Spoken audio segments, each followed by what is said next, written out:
Hello and welcome to another Thursday Night Live with me, Anne Diamond, here in Britain, and a very, very warm welcome to you, of course, wherever you are in the world. My guest this week is a friend to animals all over the world, and I really do mean all over the world. Because this is fascinating. If, for instance, you were a little tiny baby seal or a dolphin, and you found yourself in mortal danger from all sorts of things, oil pollution, entangled in netting or plastic rubbish, if you were sick, malnourished, injured or orphaned, you might be rescued, rehabilitated and then released, just as is happening to this one, by my guest today. Just look at that young seal go. Little bit cautious, but then the sea beckons. And it's lovely to see him get engulfed by the waves. And look, he looks back. Isn't it beautiful? And that, you can just see him in the corner there, is my next guest. There's a very, very gracious little baby seal. Thought you'd like to see that. Another one waiting release, I think. And that is my special guest today, holding another baby seal, I think, all wrapped up in a towel. And so, as you can probably guess from those pictures, my special guest today is a veterinarian, but no ordinary animal doctor, because he has combined an award-winning and fated career in veterinary science and practice, of course, with, wait for it, a career in space. So, have a look at this. He's been on 4 shuttle missions. This was one of the most spectacular launches back in 2008. I think this was the shuttle Endeavour. No doubt he'll put me right if I'm wrong. He's a veteran of 4 space flights. He's logged over 59 days in space, including 6 EVAs or spacewalks, totaling 42 hours and 11 minutes. And as you can see from these photographs, he loves it. So let's meet him then. He is Richard, or Rick, Linnehan, United States Army veterinarian and NASA astronaut, and now actively working in conservation and protection of marine mammals. So a very warm welcome, and it's lovely to meet you. It's great to be here, Anne. That was a really nice intro. Thank you. Oh, thank you. Well, it was lovely to see the work that you have done and the work that you are now doing. I'm afraid I'm going to have to ask the question that probably, I mean, you've been asked so many times, you must be so bored by it, but everybody will want to know. How do you get to be a vet and then become a NASA astronaut? How does that happen? Yeah, I do get that question a lot, and people kind of give you, they look at me with a little bit of tilt in their head, wondering like, what's up here? But the gist of it is, when I was a veterinarian, the shuttle program was in full swing. And I remember that there were 2 types of astronauts first in the shuttle. There were pilots and there were mission specialists. And of course, the pilots sat up front and fly the shuttle, and the mission specialists are the guys or gals that do the spacewalks and science and all the experiments that go on during a shuttle mission. And I thought when I was in vet school, they have doctors, they have geologists, physicists, astronomers. I think they need a veterinarian. They just don't know it yet. And at the time, luckily for me, the initial space station Freedom was being planned and looked at being built by President Reagan and that administration.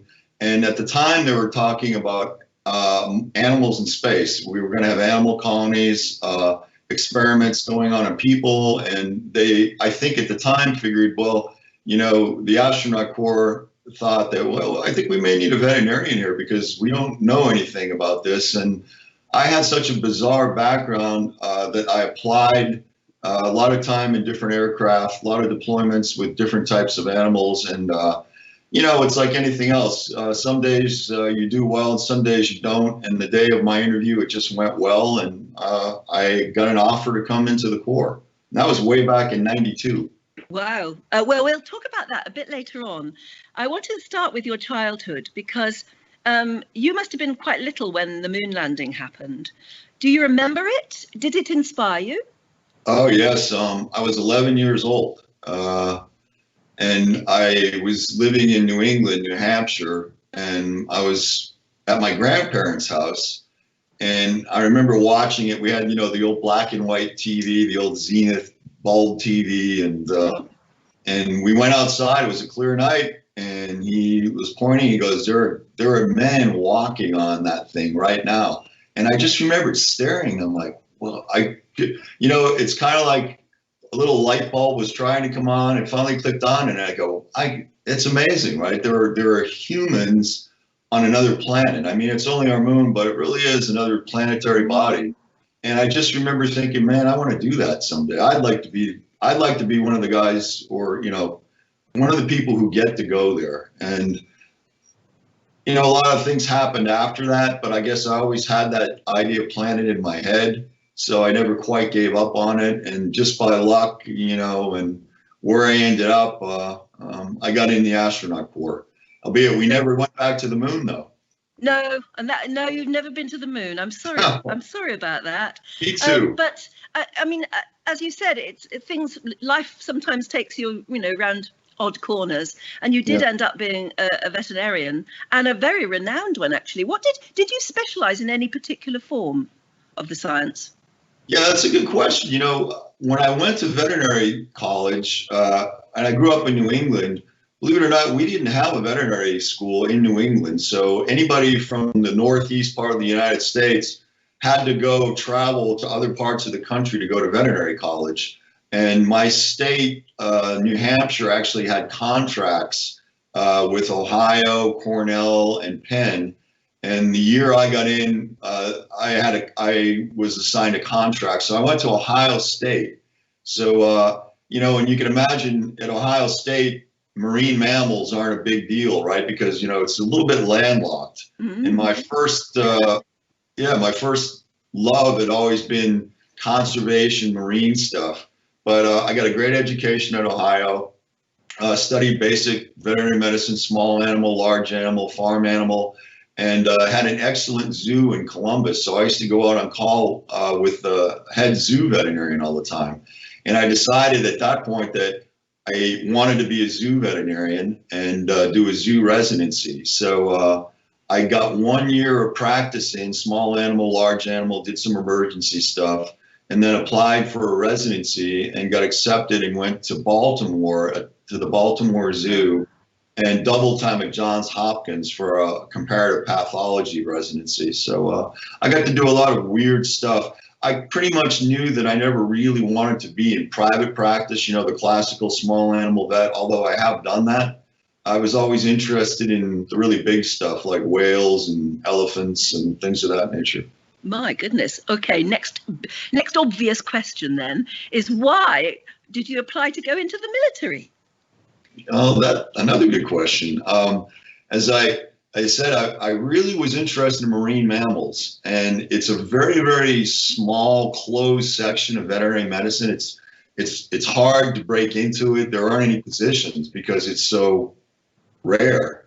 And the United States Navy, I think people know this. You know, if anyone's ever seen the movie,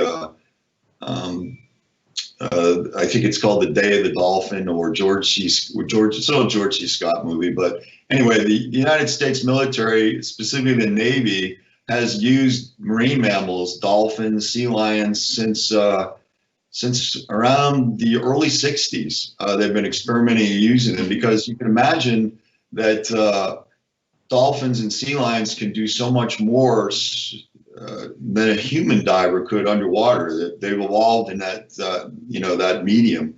And so if you think of military working dogs, think of military working marine mammals. And the Navy had several areas all over the globe where we had these military working animals, dolphins and sea lions. And I had met the lead researcher, veterinarian named Dr. Sam Ridgway. He's famous. Everybody knows that name if they're marine mammals, veterinarians. And he came back to lecture at Ohio State. And I remember running up basically and pulling on his coat. It's like, no, I have to talk to you. Don't leave, right? And so he talked with me and we stayed in touch. And then when I finished my zoo residency, the Navy called me and asked me if I'd like to come and take care of their program. And, you know, of course, it's like, does the Pope wear a funny hat? Yes, I did that. So I started with the military after my residency, and that went for about 4.5 years out in San Diego, Hawaii, and Key West. Oh, so it was that nice sounds awful. What a terrible place to work. It was pretty good. It's funny because I was almost too scared to ask you about that. What were you doing in the Navy training dolphins to do? I mean, maybe you can't fully answer it, but I was almost too worried to ask you about what you were doing. No, you were telling me. People ask. I mean, it's funny. Things were classified for a while, but the animals have been declassified, and they're actually used for humanitarian work now. My little cousin. This is a great story. I'll just really quick. She's 6 years old, and I flew my first space flight, and I'm back in New England, and I'm talking to her school, and she comes up to me, and she's 6, and she looks at me, and she goes, I want to be a marine mammal veterinarian too. And I'm like, okay, that's, great. I want you to do that. Flash forward like 20 years, she's now at the Marine Mammal Center in California and working with the Navy, and is like light years ahead of me as a veterinarian in terms of skill and intellect and all that. So that all happened, and I kind of lost track there because I was thinking about Barbie. But oh no, that's lovely. All right, a silly question now. Do you believe that they talk to each other? That dolphins have a language of their own? Yeah, that's a good question. I mean, do they communicate? Absolutely. Is there a formed language like we've developed a language in terms of phonetics and words and vowels and consonants? I don't know, but they definitely communicate, and they do it in a way like strings of whistles and clicks and different and their frequency range in terms of where they can hear and what they can feel is so much wider than ours. So there's a lot going on that we don't even know about if you're a dolphin in terms of what you can hear in the water.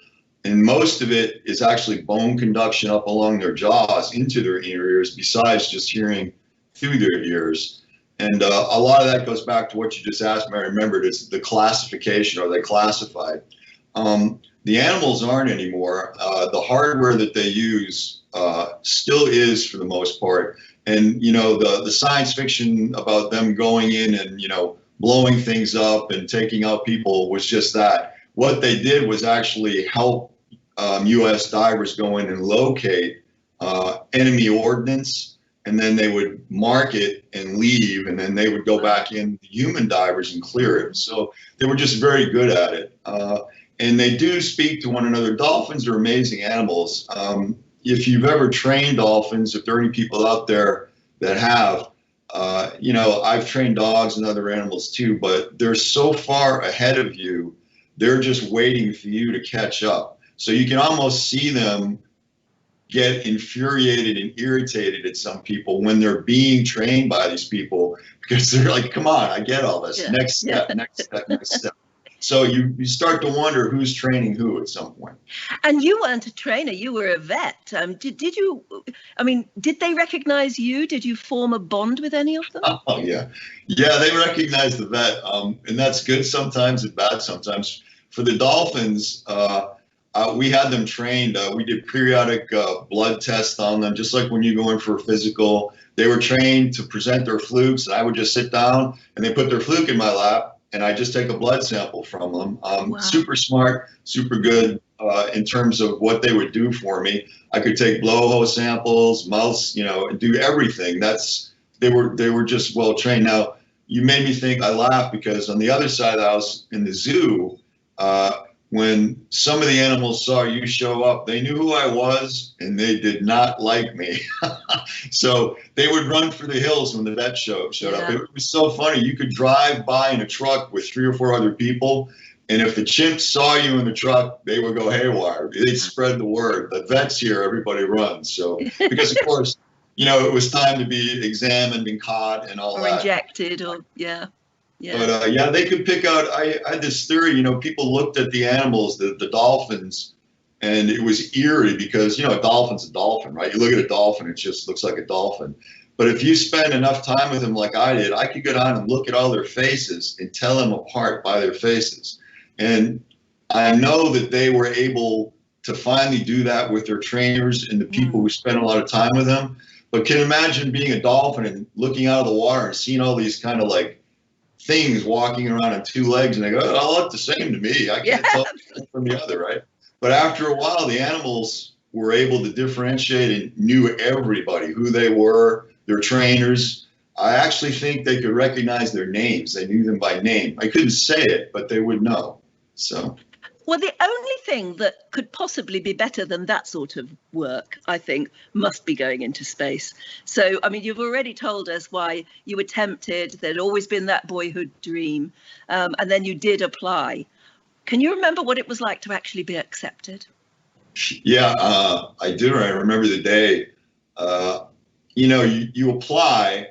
And I just had applied the one time, and I thought, well, there's no way I'm going to get in, right? I mean, I'm a veterinarian. It's like, what is a veterinarian doing in space? And there's another story there I can tell you during my interview. But I got the letter. On, please. Yeah, well, my interview. So I received the letter, and I remember I was out on the pier that day. We had a huge pier going into the harbor in San Diego near the submarine base. And I got the letter, and it was illegal. You couldn't jump off the pier because it was like, 30 to 50 feet in the air. Yeah. And I got the letter, and I showed a couple of my buddies, they were the old guys, actually a couple SEALs, Navy SEALs who trained the animals and had been with the system. And then, they slapped me in the back and said, good for you, attaboy. And, I ran and just jumped off the pier into the water. It was like screaming. That was a red letter day. Yeah. But the funny part about it was what led up to that was that they didn't give me the letter right away because it's this military base and it had been up there for about half a day, and I had to go retrieve it because they said, but in the meantime, NASA had called me and left about 15 messages on my phone telling me that they needed to speak with me right away and I was in the process of doing animal physical exams that day.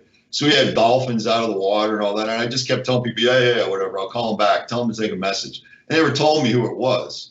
So when I went back in and listened to all the messages, it was like, you need to call us right away. And so I called back. This is before I got the letter. This is a side story. And the kiss of death was, if you got called by one guy in the selection office, that means you weren't in. If you got called by the other guy, that means you got accepted. So I got called, I called up, returned the call, and it was the guy who is, the bad guy. You don't want to hear from him. And he's on the phone. He goes, hey, Rick, I just wanted to call you and talk to you. And I'm like, yeah, okay. And he goes, I got someone here I want you to talk to. And he hands me off to the good guy. Oh. The good guy goes in, they're playing bad cop, good cop. So the good guy comes on and says, hey, by the way, do you want to come be an astronaut at NASA? Oh. And I'm like, are you kidding me? Yeah. So, anyway, that's how it all happened. Oh, it's amazing. So then you went in to train to be an astronaut. What was the training like?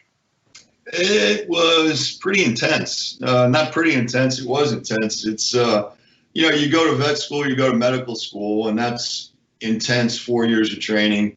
NASA. When you first get there, you're called an astronaut candidate, or ASCAN for short, right?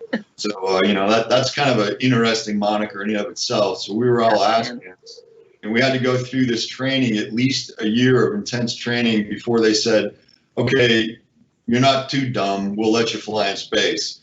And so after the first year went by, then people would start to get assigned in my class.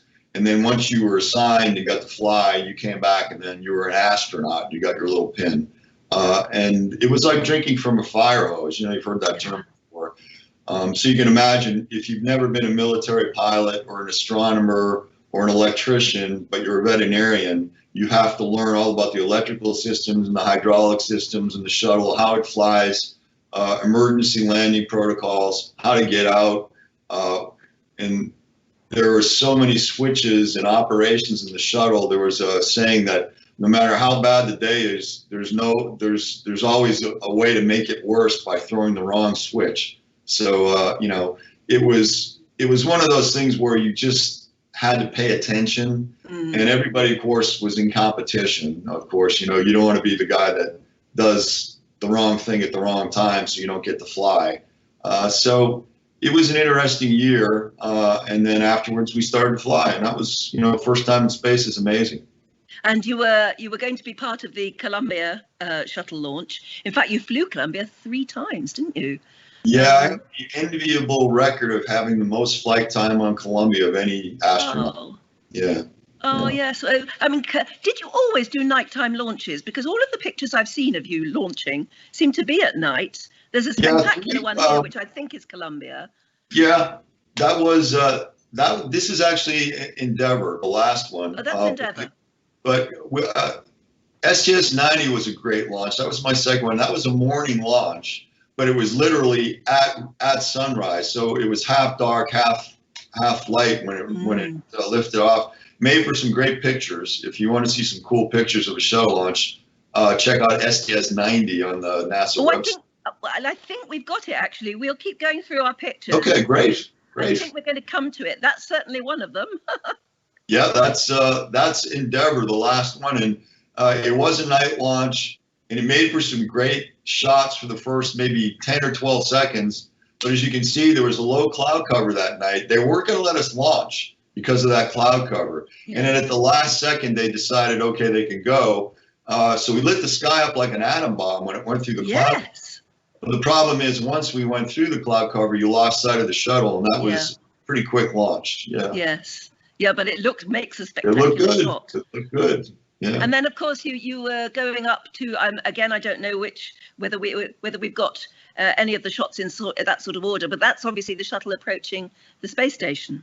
Correct. Yeah, shuttle's approaching the space station, and you can see the 2 the payload bay doors open with the radiators out. Yep. Yep, absolutely. And another shot. That's the hero shot. Yeah, that's believe it or not, I just had that shot done maybe a couple months ago. I was running out of my old 25-year-old photograph, and they said, hey, we have requests here. You need to get a new picture taken because you don't look anything like the picture. Oh, that's unkind. So I have a picture now with gray hair and a spacesuit. Yeah. Oh, sorry about that, but it's still a hero shot. It happens. And of course, as I mentioned, that you did so many EVAs. I got to do a good number. I did 6, and there are people, that have done more than that. But I feel lucky that I was able to do 3. My first mission was on EVAs was STS-109, and that was to the Hubble Space Telescope. So you have a veterinarian who got to work, do surgery on the Hubble. Yeah. And that last picture you just showed was from the last mission on the space station. And what's it like? I mean, I must get you to describe actually what it is really like being shot up into space. You can't even imagine. It must be, you've trained for it so many times and in so many different ways, but to actually be sitting on top of a rocket and to get launched into space, how does that really feel? Yeah, a good question. And you're right. You train and train and train, but until you really do it, right, there's no way to train for that. The best way to describe a shuttle launch is it's a controlled train wreck. When you're sitting on your back, everybody out there now, imagine, we're in our chairs right now. But if you could put those chairs on their backs right now on the floor and stick your legs straight up in the air, that's the position we're in when we launch in the shuttle, because we have to actually climb up through it and pull ourselves into our seats. So you're on your backs that way for a good 3 hours or so before you launch. And you're going through procedures, and your commander's asking you questions, and you're talking to people on the ground. And getting everything ready. And then at about 6 seconds, the engine bells in the back of the space shuttle start gimbling. So all of a sudden you're rocking around and you feel everything moving, but the engines haven't fired up yet. And then right when you're about to say, hey, what was, boom, and then the engines fire and spool up. So they're running for about 5-6 seconds before you lift off. And when they're spooled all the way up and you're at 100% thrust, the SRBs in the sides, those big white Roman candles that provide most of the lift for the shuttle to get out of the atmosphere, fire. And they're held down by these huge explosive bolts. The bolts look like hubcaps. They're so big. And they're made to blow and split right down the center. And once those bolts split, you're going, because if you don't go, the shuttle could actually just fall over. But luckily, everything works right, and the SRBs take you up, and they burn for about 2 minutes. And in that 2 minutes, it's a really, really rough ride because you're bouncing all over the place, and it's a lot of thrust. And then let me take you to the time when you first of all do your first EVA. Again, you've trained for it. We see people training for EVAs in pools of water and Right. under the sea and everything. But I can't imagine what it is really like. It's one thing to be in a spacecraft, but it's quite another to sort of open a door and go out and be in space. And as we see from that photograph, to have the Earth underneath you. Yeah. Can you describe the feeling? Well, I like the way you just described that, because actually you really are in your own personal spacecraft when you're in that suit, and you're free floating, and the only thing that attaches you are tethers. So if you're a rock climber or a mountain climber, you'll appreciate this, because everywhere you go, you have to string a tether and then, mate before you break. And that's how you get around the station. And, I'll fall back. Kids ask me what it's like to do a spacewalk. What's it like to be in a spacesuit? And they're not built. I mean, they weigh about 350 pounds on the ground. So if you fall over one of those when you're in a stand on the ground, you're going to be a turtle. You're not going to even be able to stand up. But of course, in space, there's mass, but you're in a weightless environment, so you can move and float. But if you could imagine yourselves in a suit of medieval armor, that classic old medieval, Knight's Tale kind of stuff, and you're on roller skates, and you have a big fishbowl over your head, and you're wearing boxing gloves, and you have a pair of fish tongs, and you're trying to change out the spark plugs in your car, and it's at night. That's going to give you an idea about what it's like to try and work and move in a spacesuit. Somehow it doesn't sound quite so attractive when you put it like that. Yeah, it's a lot of work, and mostly the training is for you not to get frustrated and exhaust yourself trying to fight the suit. You have to make the suit work for you or figure out how it moves, because if you don't, you'll be done in about an hour and a half. And you don't want to sweat a lot. Yeah, I remember that was one of the first things they ever said about EVAs, is that they are utterly, utterly exhausting. In fact, didn't one of the very first astronauts who did an EVA was almost too tired to get back into the spacecraft? That's right. Actually, both Leonov and Ed White. Ed White was the first U.S. astronaut to do a spacewalk, and there were others after him, but they didn't know much then, right? He was on an umbilical, but they were basically in a big inflatable balloon, a suit, and he had harnesses on to hold them. But when the suit filled up, you can go back and look at some of the footage. There's a classic shot of Ed and the glove that floats out of the capsule and goes away. Yes. That's like an icon now of EVA for NASA. But when he was getting out there moving around, they had a lot of trouble with controlling themselves and bouncing everywhere. And a couple of the guys were actually really concerned that they wouldn't be able to even climb back in the spacecraft, because you couldn't bend your arms or legs at that point because you were totally flexed out. And so, yeah, there was some concern, and maybe not so much, I'd say, a close call, but on the ground they were really concerned, and they wanted him back in. And of course, he didn't want to get back in, right, because he was having fun. And then when he tried to get back in, it took a lot longer than they thought. So they were on a margin there. And of course, they went back in then and, redesigned the suits and tried to make it a little bit better. But we still could use a suit that augments your abilities rather than detracts from them. Yes. Yeah. Well, the science of the spacesuit has come a long way since then. Got a lot further to go, I guess, too. Yes. When you first are able to get a glimpse of the world outside and Earth, what is it you first look for? Home? It's funny. I did look for the northeast part of the United States when I was up there, but when you launch, your inclination, so you know where you're going to be when you open up the doors and look out. And the first thing that's amazing is when the payload bay doors open up, all of a sudden you're looking out the back windows, and the shuttle is on its tail or coming back over. So the whole Earth is out of below you in this big arc of blue. And if you're flying through the Terminator, you can see, like, for 1,000 miles, shadows of clouds, high altitude clouds as the sun goes down, and all the colors in the atmosphere, the rainbow. So, I mean, the first time you see that, you're kind of like, oh, it's like, you don't know what to say. I mean, what can you say?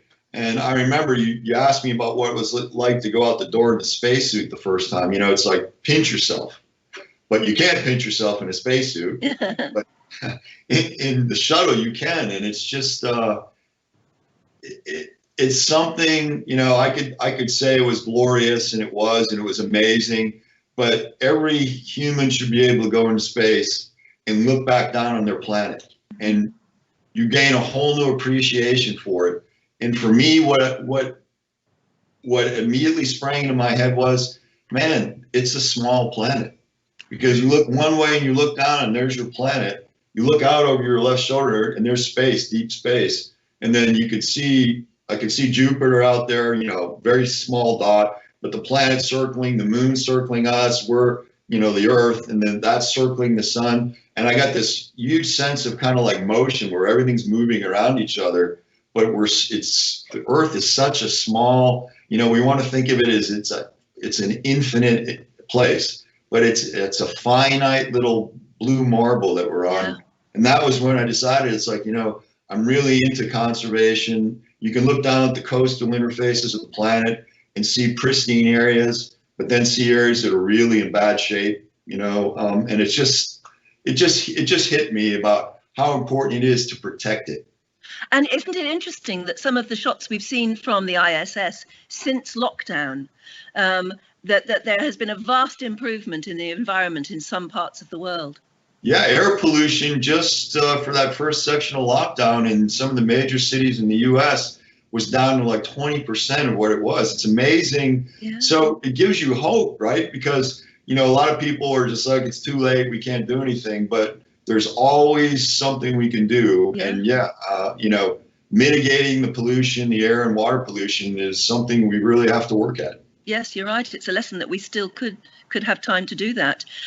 You were on the shakedown cruise for the Viking Orion, as was I. I was in the audience when all of you astronauts. Oh. I know. All of you astronauts were on stage. It was such a privilege because, as the lady announcer said at the beginning, that there are some 500 odd people who've ever been in space, and today we have 14 astronauts who've actually been in space on the stage. And I mean, what are the chances of getting all of those people in one room at the same time? So it was a privilege to be there and hear what you had to say. And of course, it was the shakedown cruise of Viking Orion. And the godmother of that ship was Dr. Anna Fisher, who I know is a great friend of yours and who I've interviewed just a few weeks ago. So there you were. In fact, you were sitting together on stage. Right. And so I pulled out a little clip of what you had to say about your feelings about space and the frontiers of space and the fact that human beings are innately explorers. Let's have a little look at that clip. This will remind you. The one thing for me was I always wanted to go to space somehow. I didn't know how I was going to do it. And I remember, I think I was 12, I watched them walk on the moon, and my grandfather brought me outside and said, well, look up there, you know, and they go, there are people walking on that right now. And I remember going, man, how can I do that? And, you know, all through my life, I didn't really know how I was going to do that. And, you know, you meander the way you go, but somehow you try to make what you do work in the end for what you want to do. And so when the time came, I applied, and I got lucky and got accepted in the 92 class. And we were supposed to go to the moon. We were supposed to do some other things maybe, but we flew the shuttle, and that was the heyday. It was amazing flying on the shuttle. But Anna talked about this the other night. She said that when you go to space, first you look down and you see where you were born, and then you see your state, and then you see the continent, and then you just see the world. And for me, everything just kind of came up, and it was like everything's down there, I'm up here, and I want to go out there. And it just changed me. So when I came back, it's like I think if everyone could go to space, the one way you'd be changed maybe is you realize what a small place we live on. It's just tiny little globe, and the infinite, you just look over your shoulder and it's there. And I just, you know, I think Stephen Hawking said it best. He said, you don't want to put all your eggs in one basket. And then to paraphrase Carl Sagan, I think he said, you know, we were born wanderers, we'll always be wanderers, but we sat on the ocean, the shore of the celestial sea for too long, and it's time to move out. And that's the one thing that's changed me. It's that I just see us as a spacefaring species, and I hope it continues. All right, thank you. There we go. Does that bring back happy memories? Because it was a wonderful cruise, wasn't it? It does. It was a fantastic cruise, and it was a great group of people. And I wish I got to meet you there. I didn't know you were in the audience. It would have been fun. I know, and I didn't have. No, I was very happy to sit back. In fact, it was fascinating because I was sitting in amongst a large group of mostly women, and they all turned out to be astronauts' wives, and they had a lot to say. I'm sure they did. Yeah. They were telling me all sorts of stories, but The it was wonderful. the inside track, yeah. Now, being a payload specialist, what were your particular duties and responsibilities? Because you were talking about the program initially being the idea of taking animals into space. And I understand that at least on one mission, you had the entire crew sort of bottle feeding baby rats. That's true. On STS-90 Neurolab, we talked about the launch before, but the whole mission was it was probably not probably, it's the most intense life sciences mission that NASA has ever flown.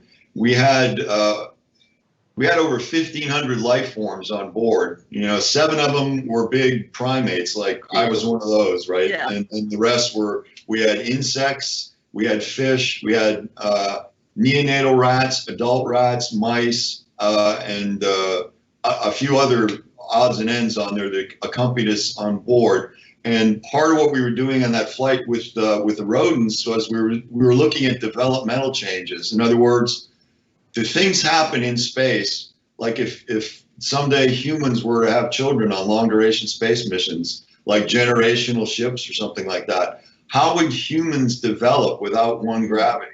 So mammals, rats, humans are used interchangeably as a model for humans. With rats, neonatal rats, who they weren't born in space, but they were born and then shortly went up in space with their mothers, their dams, would they develop differently than rats on the ground who are exposed to one gravity? Because if you think about it, everything that's ever lived in this planet for the history of our planet has done it in one gravity. Of course. So when we develop, when we mature, does gravity have any kind of say in how our bodies are tuned and grow? And the answer is a big time yes. Yeah. Obviously, right? I mean, I understand that with you don't even think of it, but animals, if they're weightless, obviously react differently. And Yes. didn't you have the mother rat, for instance, that was floating, I presume, in microgravity, and the little baby rats couldn't latch on for their milk feeds? Yes, unfortunately, there was a problem with the cage design that caused some of the neonatal rats. I mean, ideally what happens is mother's able to corral the rats in with her and they crawl over and nurse. Well, some of the babies weren't able to hold on to the cages well enough, and they basically were floating around in space and they weren't able to get to the mother. And so we had some mortality in some of those animals. Others were emaciated because they weren't able to nurse right, and the mothers weren't able to get them. So we did check sooner than we were supposed to, because these were supposed to be autonomous cages. And when I thought something bad was happening, that it didn't look right, we ended up opening all these cages in space that weren't supposed to be open, and we turned into a neonatal nursery for about almost better part of a week. And so we didn't sleep for about 5 days almost, the humans, because we were taking the babies out, cleaning them, washing them, giving them warm sub-Q fluids and nursing them, giving them dropper fluids and milk, and then on a round stop kind of clock like you would in a nursery in a hospital, to save the animals. And we did. We ended up saving a lot of the neonates. The fish did well. The other animals did really well. Believe it or not, we had aquariums up there. And fish, if you think about it, if you're a scuba diver, are the closest things on the earth to living in a zero-G environment, because they're neutrally buoyant. They can control their buoyancy. But one of the things we saw, which was interesting, is they lose their capacity, some of them at least, to use their swim bladder, which is a little organ that fish have that they can inflate or deflate in the water column. Go up or down. Yeah, exactly. And they were unable to use their swim bladder when they came back in until they reinflated it, or whatever you want to speak. But the other thing, one quick funny story is, in space, fluids will spear up. They'll just go into a big globule and float around. And if there are any bubbles, they'll actually collect, and they'll collect into a bubble within a bubble, a spherical bubble. And so we had fish in the aquarium where the fluid was bubbling with a giant bubble, and they would actually swim into the bubble, kind of look around, and just kind of wiggle until they hit the other side, and then bore into the other side and swim back into the water. It was really amazing to watch these guys. And the funny part is, we talk about having problems adapting to 0G, humans going up, coming back down, being weak, losing muscle mass. Mm-hmm. And that happens to everything that's exposed to 1G. But the animals just seem to take it in stride. They don't really think about it. It's just like, this is the way it is, and this is how I survive and get along. So they actually seem to do better than we did initially getting used to 0G. Do you think spaceflight is always going to be weightless, or will it be probably become a bit more like science fiction movies show with artificial gravity? Yeah, we hope so. I mean, the classic movie, my all-time favorite movie, 2001: A Space Odyssey. I've watched it so many times I can't remember, but they had artificial gravity in there with a rotational sphere in the front of Discovery, and the Russians have talked about that. Von Braun's classic space station that spun the giant, we don't have an anti-gravity room now, and we don't really even have the technology to figure out how to spin things yet. But I think initially what's going to happen is we're going to have to come up with some kind of long duration pod or exposure to some kind of 0G. And it doesn't have to be even maybe one gravity. It could be a third of a gravity. It could be maybe lunar gravity. And it doesn't have to be for 24 hours. But we're going to have to pulse people in some kind of G field to keep them healthy for long flights. Like, we spent a year in space on the space station, people have, and they come back and, there's a lot of changes, skeletal changes, muscle changes, vision changes.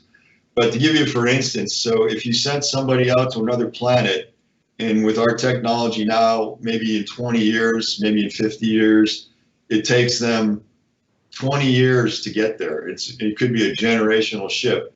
You can imagine that, if you got there in 0G and the first day on the planet, you land, you walk down the ramp, you fall off and break a leg. Yeah. That would not be very good. So there's another movie I'll talk about. It's called Interstellar. Oh, yes. My favorite. I love that movie, right? Yeah, because they do such a good job with the generational ships, and they show the spin inside with people living and playing baseball. The kids are out in the field. And I really think that is how it's going to be at some point, long after we're gone maybe, but that's how we'll leave the planet and move out from our own solar system to other systems. Well, as we heard you say, I mean, man is an explorer, and you're not going to stop him exploring, I guess. Now, I said earlier that your first 3 missions were aboard Columbia, and of course, Columbia was the shuttle involved in a terrible tragedy. I wouldn't be so trite as to ask you how you felt about that, because it's clear. But I just wondered, I mean, did you form a special bond with that particular shuttle? And did the disaster make you rethink your whole career choice?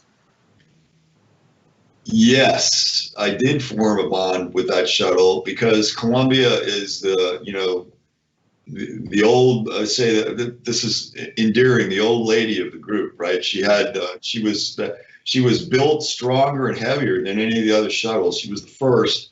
And then flying on her was historic because the first mission that I ever watched the shuttle fly was Columbia. John Young and Bob Crippen, and they did that movie Hail Columbia when she came back, and it was amazing. So to get to fly on her was, any shuttle was an amazing thing. And my last flight was on Endeavour, so I did get to fly in one. I got to fly in the oldest and the newest. Yes. So was I attached? Yes. And then you talked about the tragedy. I was up there when Columbia came back in and re-entered and broke up.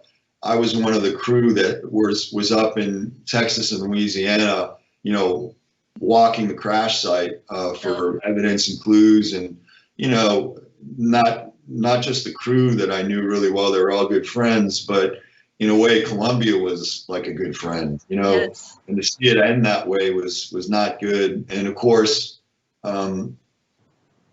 you know, everybody thinks about things differently, and I don't want to be callous, but when you sign up for this program, you know that there's a good chance that, you know, when you launch, you know, it could be, it's always 50-50, right? It either works or it doesn't.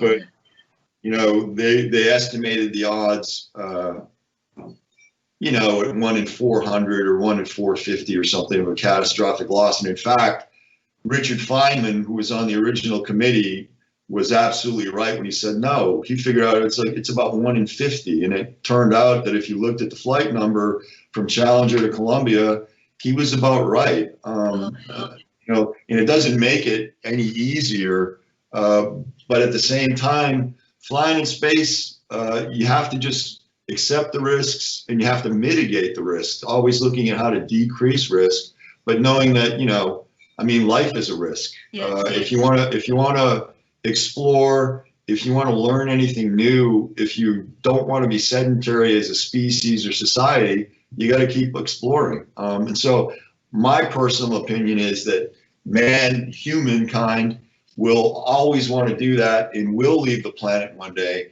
And you spoke a little while ago about Stephen Hawking, who I had the opportunity, I unbelievably got to meet him and sit next to him for about an hour. And of course, we couldn't speak to each other because he's unable to. But his friend who was there with him, I had a Hubble patch, and I gave him the patch.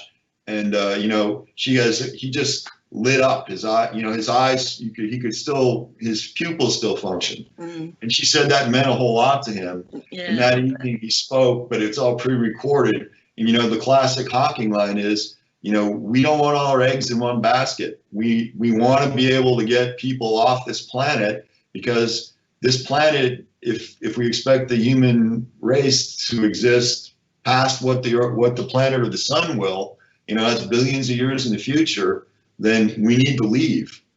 So this was our home, our cradle, but it's time to expand out and see other places. So well, let's give everybody watching a flavor of that spirit of adventure and exploration. This is the official NASA video for your Endeavour flight, STS-123. You can tell us a bit more about it after this, but let's get a flavor. Well, Mike, you just made people smile around the world.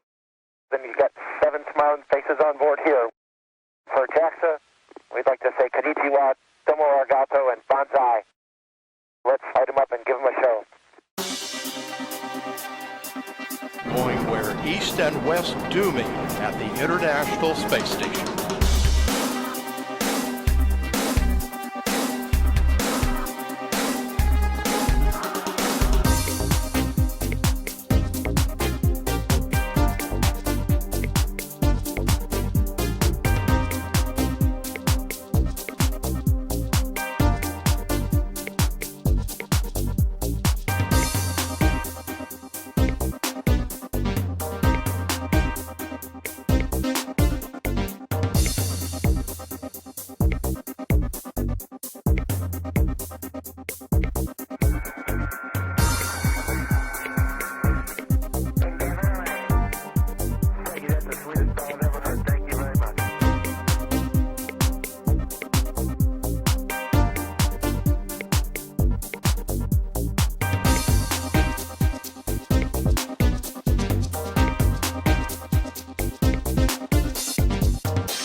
This is a small step for one Japanese astronaut, but a giant entrance for Japan to a greater and New York space program.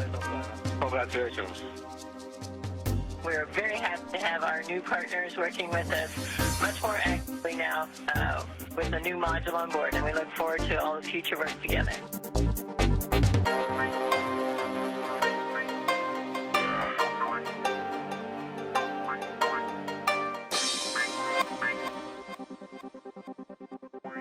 Rick, this is Dom. How's the JLP looking? It's awesome. Going where east and west meet.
Now, it was obviously a very exciting mission, and you knew it was your last.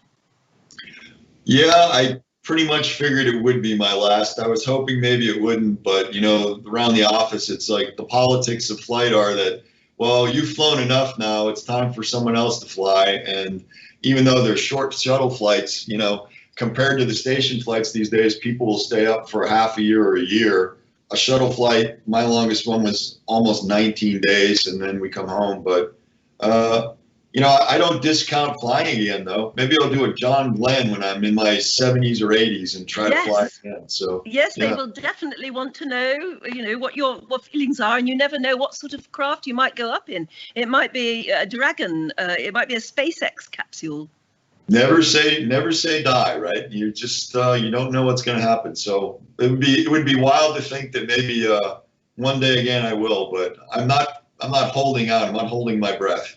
Well, in fact, when I was on that same shakedown cruise as you for the Viking Orion, and I was there sitting at the back in the Star Theatre listening to you and your colleagues talking about space, but I did get up and ask a question, and I asked the very question I'd like to ask you now in a way. Let's have a little look at the clip from the Viking Orion showdown when I got up and just asked a very, very brief question. Have a look at this. Hi. If some world-class president stood up today, like JFK, and said, within 10 years we will land on Mars, and because that's such a short time frame, we need really experienced astronauts, how many of you would volunteer and why? Stand up.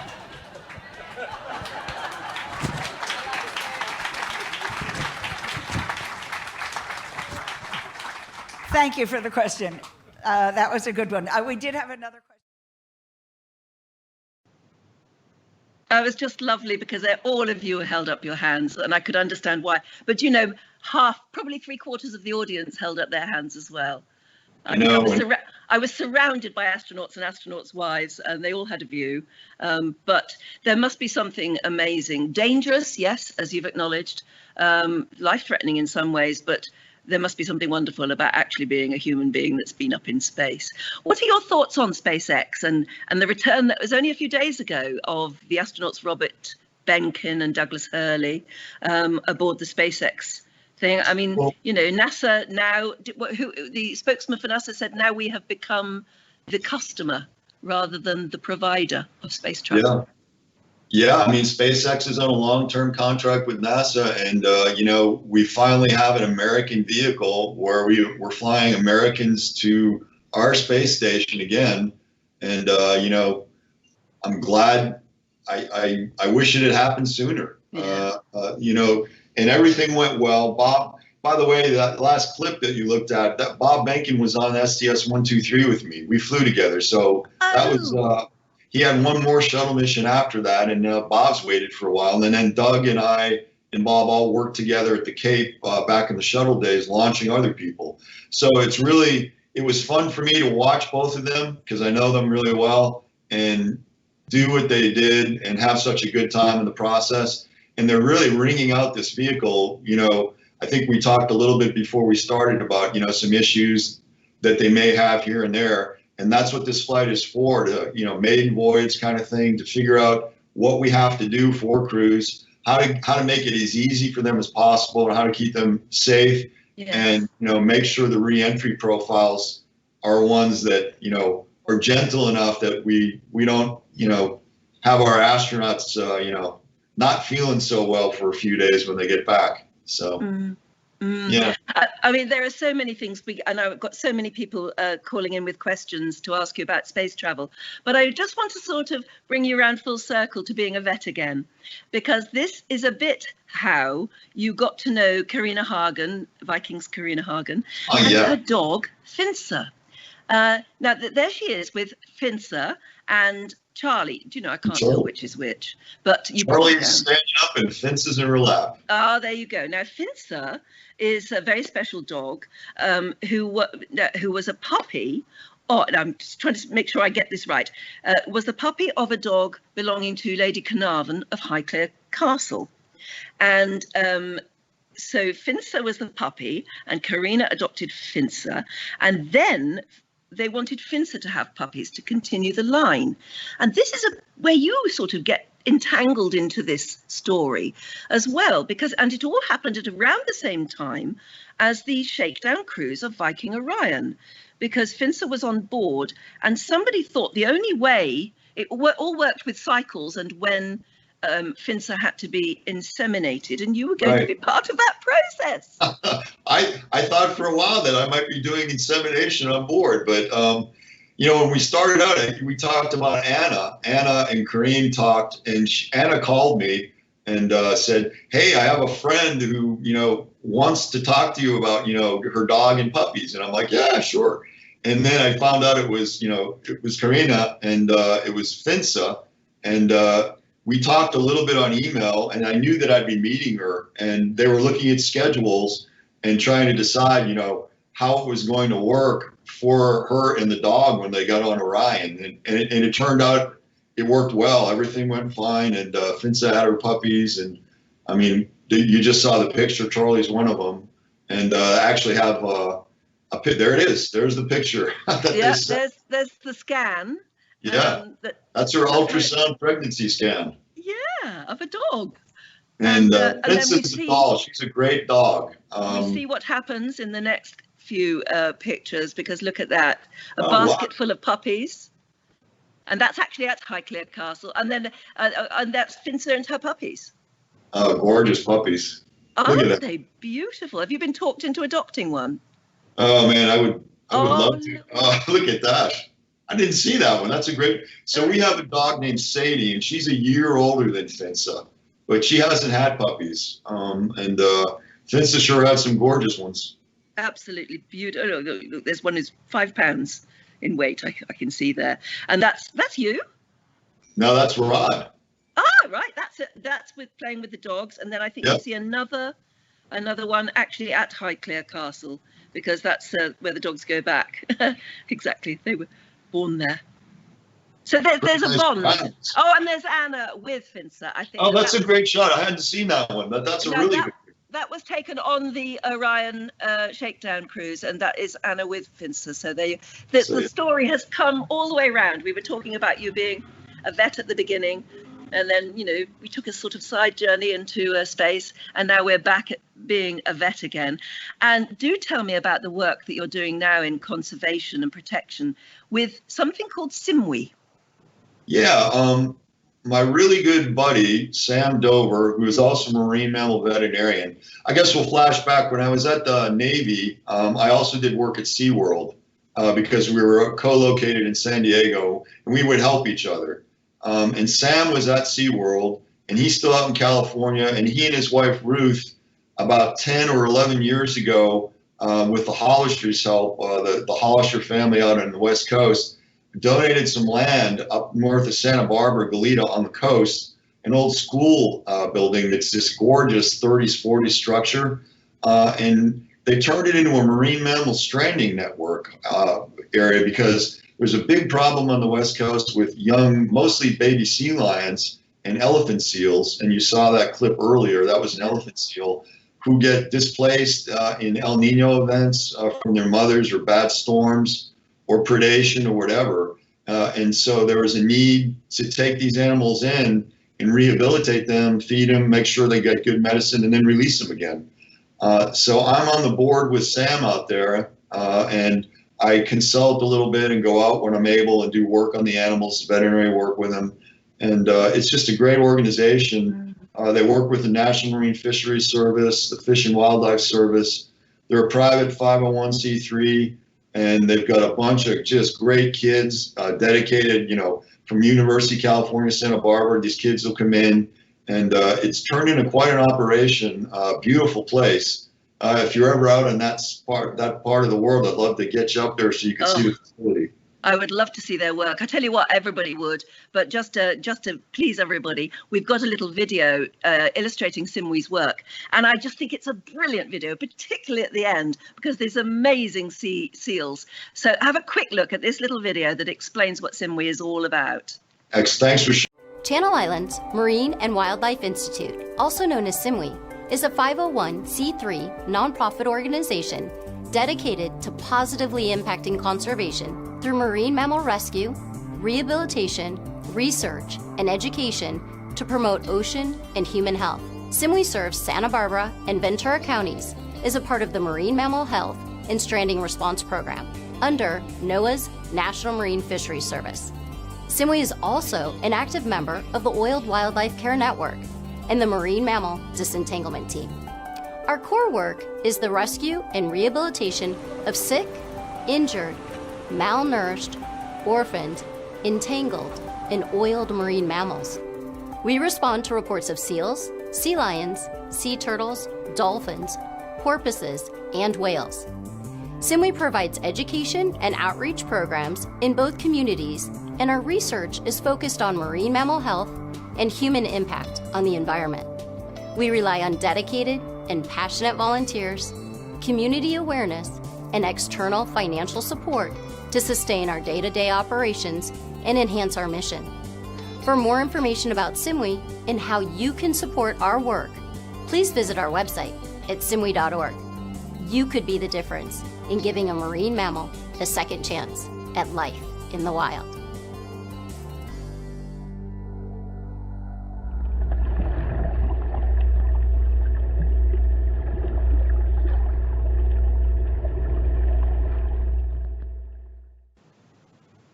That is inspirational. How could you not want to support the work they do? Oh, wonderful. It's important. And you don't just sit on the board of directors, you get stuck in yourself, don't you? As we can imagine, you probably always have done. You sent us lots of pictures of you working with the animals and conservation. There are so many. They're so cute, some of those animals as well. Mind you, they're a bit fierce, aren't they? Aren't seals quite fierce as well? These are actually, we're looking at California sea lions and elephant seals. And yes, they can be.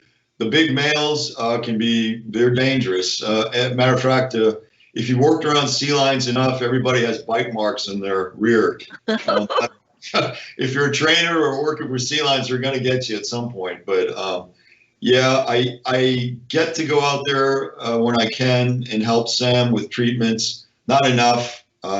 Sam obviously lives there and does the lion's share as the head veterinarian, and Ruth and his volunteers help him.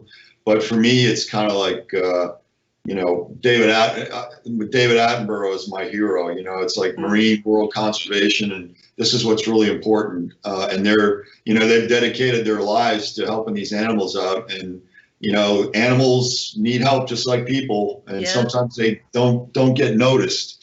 And so it's important to have organizations like this that, you know, can save as many of them as possible, especially the endangered species. So. Absolutely. I just wonder, we've got a longer version of the short clip that I showed earlier of you and a friend releasing one of the seals. As we watch that, tell me what it's like to actually, there must be a tremendous feeling of satisfaction to rescue an animal like that, and then ultimately to be able to return it to the wild. Yeah, that's actually Sam right there. Sam Dover, the head vet, my friend, and we're releasing an elephant seal pup. And as I remember, it was a shark attack, and it had beached, and it had been treated for a while, and you can tell it's a pretty hefty animal already. She was heavy, and she'd been in treatment for about, I think, almost 2 months. And then, you know, once you talk with National Marine Fisheries, Fish and Wildlife, depending on the type of animal, and get permission, Sam is allowed to do the live releases himself. And so you can see there's a satellite tag on her back and some scarring that you can't see there, but she healed up really well. And yeah, I like what you said before. She gives a little look back before she jumps in the water. But you really have a good feeling, you know, like you did something, you saved something, you know, another member of the planet, so to speak, who maybe wouldn't have made it without you. And you get a really good feeling about, you know, okay, this is important stuff. You know, it doesn't involve making a whole lot of money. It doesn't, you know, involve, you know, notoriety or any of that stuff. But this is what's most important, is, you know, helping these animals out when they need it. So. Yeah, I mean, we can't hear you, but on the video, you actually say, you know, go on out there. There's a big world for you out there. Go on out. The feeling of being able to take that animal back to where it belongs, and hopefully a long life. I mean, that just must be a very satisfying feeling. Hopefully, you know, it lives and reproduces and, you know, continues its species. So. Yeah. We've got lots and lots of questions coming in, and many of which you've answered already, frankly. But Olaf Nielsunde from Oslo says, dream big, work hard. You achieved your dream. What is your next dream? Well, thank you, Neil. My next dream is pretty much what we've just been talking about, what Anne's been showing in terms of with Simwe and all that, is I'd like to just pretty much devote the rest of my life to marine mammal conservation, coastal conservation, sustainability, and water and air pollution, as well as other exotics. I believe we have a responsibility as the dominant species on the planet to make sure all other species that share it with us are taken care of and not ignored. Yeah. Do you think your experience in space has strengthened that feeling? I mean, clearly you've already always had that feeling because you went into the science you went into, but I just wonder if being in space and looking down on the Earth has strengthened those feelings. Yeah, most definitely. And we talked a bit in the beginning, but the first time I went in space, each time you go up, it's different. On the Hubble mission, I couldn't see the whole Earth, but we were up very high compared to the space station. So I could see about half the planet below me.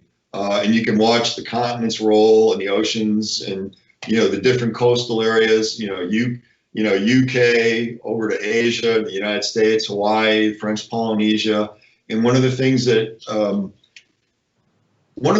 hit me, and I said this, is that the Earth is a very small place. It's not, I know it sounds facetious to say that, but when you're in space and look down the planet, and every 45 minutes you're orbiting through the Terminator going to the other side of the planet, 90 minutes you're around it, going again and again, and then you look out and it's deep space and you can see some of the planets in your own solar system and you wonder what else is out there. You realize that we're on a very, very small little blue spaceship, and we better take care of it. And, you know, if anyone's interested or familiar with the term One Health, the One Health concept, it pretty common sense, really. It explains itself, is that if all species aren't healthy, we're not going to be healthy. Yeah. So it behooves us to make sure that the ecosystem, the whole planet, is a healthy place to live for everything and everyone, because then our species will be the healthiest it can be. Linda Johnson from Roanoke in Virginia says, would you like to go to Mars? And that's interesting as well, because, you know, we still don't know whether there might be some sort of life on Mars. I would love to go to Mars. You know, that was always the, you know, they talked about us going back to the moon when we came into the core. And for a while we thought we might go back, but the politics of that changed and funding changed. And then Mars is kind of an interesting mission kind of set up, because, you know, when I was 30 years old, I used to say we'll be in Mars in 20 years. And I'm 62 now, we'll be on Mars in maybe 30 years, 25, 30 years. And it's not going to happen without a worldwide effort of many governments and many entrepreneurs, which is why I'm so jazzed about Elon Musk, because he's pretty much going to go, if he doesn't get help, he's going to go himself. And, you know, we need individuals like that to jumpstart us and, you know, light a fire under us, because I know many people don't see the value in space travel. And Mars itself, I believe at one point harbored life and was a viable planet, and maybe it doesn't anymore. But I'm pretty convinced that there was life there, because you can obviously see signs of flowing water, oceans and rivers, and you know, it's a prognosticator of what may happen to our planet someday. So it's important to study and find out why that happened, and the similarities and differences between Earth, and that will help us as we explore other planets and leave the solar system someday. And I really believe that someday, you know, hopefully within the century, that we'll actually have Martians on Mars, albeit humans who have been born on Mars and will be Martians. There'll be a Martian and lunar colony. And as Hawking said, I'm sorry. I was going to say, everything you've said so far has marked your card, even as an aging astronaut, maybe, for Elon Musk to say, hey, why don't we take that guy? We'll take him with us to Mars, because we want to see, you know, what the Martian atmosphere is like for an older astronaut, an older, distinguished and very experienced astronaut. I think Elon's going to want to take himself before me, but that would be great. Yeah, I'll come along as a passenger, but only as a passenger. Deal. I still find space travel so interesting, and isn't it lovely that what he's doing does seem to have energized a younger generation again? Yes, exactly. You know, if there's one thing that I wish I could do, is get as many people, young people, all ages, but as many people in the space as possible, in the low Earth orbit, so they can look back down on their planet. They could see lightning from the clouds going down. They're above the storms, the oceans, the land masses, and realize just how fragile a place it is, and how thin the skin of atmosphere is on the planet, and how important it is, because it's the only home we have. So we better take care of it. Absolutely. And you've reminded us of that, and of the wonderful work you're still doing at the moment as well. It's been a privilege and such a pleasure to talk to you this evening. Thank you so much for joining me. Oh, this has been so much fun. Thank you for having me. It's really been great. It really has. And I'm glad there's so much interest out there in Viking.TV land about this, that people care, right? Yeah, well, Vikings were always great explorers. That's true. Yeah. And, you know, and being on a cruise ship is a very comfortable way to explore. You've done it in a less comfortable way, but and in a comfortable way too, actually. So you never know. We may hopefully meet again, maybe aboard a Viking cruise ship. Maybe everybody watching at the moment we'll meet up again. But thank you for the moment. Thank you very, very much indeed for joining us. It's been an absolute pleasure to talk to you. It really has been an adventure. Thank you, Anne. Thanks for speaking with me, and thanks to everybody out there. Goodbye. Absolutely. We've had some lovely questions, which I've said I think you've already answered. We've had Barbara Graveson from Lady Lake, and Adrian Kravitz from London, Gwyn Dowsett and Highclere, Wow. Poonam Mathur in Sugarland, Noel Donfield in Malibu, Fran Ritzi in Laguna, all of you asking really interesting questions. But as I said to Rick, I think he actually, in everything he said, has already answered your questions. So we'll leave it there for the moment. Rick, thank you so much. Take care. Very much indeed. Yeah, it's been fantastic, hasn't it? And so we come to the end. Goodbye. We come to the at the end of another Thursday with me, Anne Diamond. And it's been such a pleasure and an honour to bring you yet again somebody so exciting and interesting. Next week, I'm meeting Robin Hanbury Tennyson, OBE. He's an explorer with a conscience. He's spent much of his life travelling in the world's rainforests and deserts and campaigning to protect both them and their people. Not only is he an amazing explorer and writer, he's also a COVID survivor. So he's got plenty to tell us next week. So from me, Anne Diamond, in what is warming up to be one of the hottest days we in Britain have had yet this year, this decade, I think. I hope you're too having a very pleasant and safe time. Keep safe, keep well, and we'll all join each other again next Thursday. Thanks very much. Bye-bye.